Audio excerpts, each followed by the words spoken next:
Hola, que tengas un buen domingo, Dios te bendiga mucho. Quería compartirte el devocional del día y recordarte que no te olvides de compartirlo, dejar tu comentario, suscribirte al canal, activar la campanita en YouTube para que te lleguen las notificaciones. Y en el devocional del día de hoy quería compartirte Hebreos capítulo 10, versículo 22 al 25, dice así: Acerquémonos con corazón sincero, en plena certidumbre de fe, purificados los corazones de mala conciencia y lavados los cuerpos con agua pura. Mantengamos firmes, sin fluctuar, la profesión de nuestra esperanza, porque fiel es el que prometió, está hablando de Dios. Y considerémonos unos a otros para estimularnos al amor y las buenas obras, no dejando de congregarnos como algunos tienen por costumbre, sino exhortándonos, y tanto más cuando veis que aquel día se acerca. Una de las cosas importantes que marca es, cuando nos acercamos a Dios tiene que ser con sinceridad. No podemos acercarnos a Dios en hipocresía, en mentira, porque Dios conoce todas las cosas. Aún antes de que digamos la palabra, Dios ya la conoce. Antes que nos presentemos a Él, Dios sabe cuál es el motivo por el cual nos acercamos.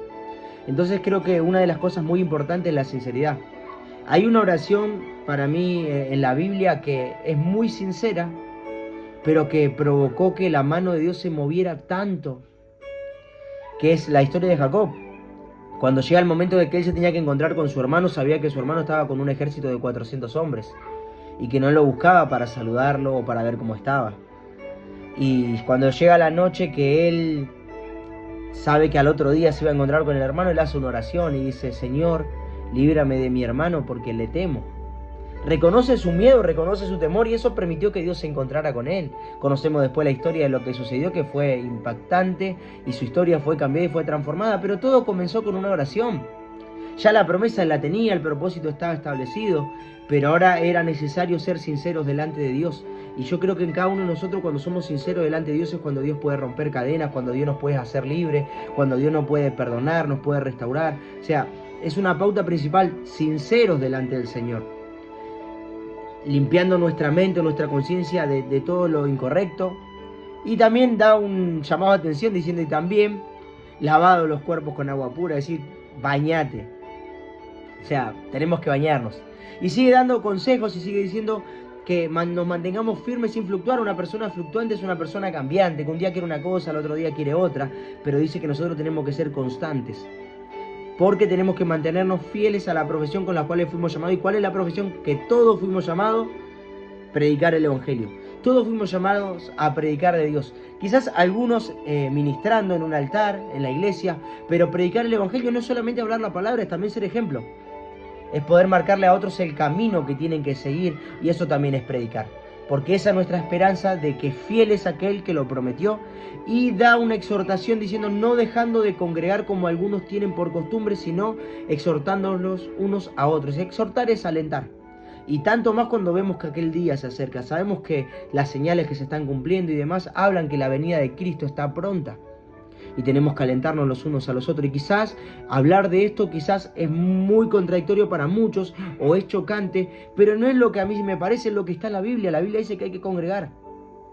Vivimos en tiempo, en una cultura donde muchos tienen su pensamiento, tienen su idea, y yo no me meto con eso. Al contrario, pero yo tengo que hablar lo que la Biblia dice. Y si la Biblia dice que no tenemos que dejar de congregar, no tenemos que dejar de congregar. Y si por algún motivo no estás congregando, orá al Señor para volver a hacerlo. Acordate de algo, que Cristo viene por su iglesia, y la iglesia somos todos juntos buscándolo. Sin importar quizás a veces las diferencias que podamos tener, Él viene a buscar la iglesia. Entonces un requisito necesario es congregar. Y por eso el apóstol hace un hincapié acá diciendo: exhortándonos los unos a los otros. O sea, motivándonos a que no dejemos de congregar. A veces me encuentro con mucha gente que me dice: no, pero yo dejé de congregar por este motivo, por esto, por lo otro, porque hicieron esto, por los errores y equivocaciones. Y yo le digo: sí, está bien, la gente se equivoca, la gente falla, no existe nadie perfecto. Pero el día que yo y vos estemos delante de la presencia de Dios, el Señor no nos va a pedir cuenta por lo que hizo el otro, por lo que hizo fulano, por lo que hizo mengano. Nos va a pedir cuenta por nosotros y por lo que está establecido en la palabra que nosotros tenemos que hacer. Entonces nos alentamos en esta mañana, casi mediodía, para decirle al Señor que nos ayude a serle fiel, a ser sinceros, a poder presentarnos delante de Él. Y no solamente eso, sino también en esforzarnos por cumplir lo que dice su palabra. Y cuando nosotros ponemos por obra su palabra, dice la Biblia en Josué, entonces todo te irá bien y harás prosperar tu camino. Creo que esa es la clave, poner por obra lo que dice la Escritura. Que Dios te bendiga mucho y que tengas un día muy bendecido.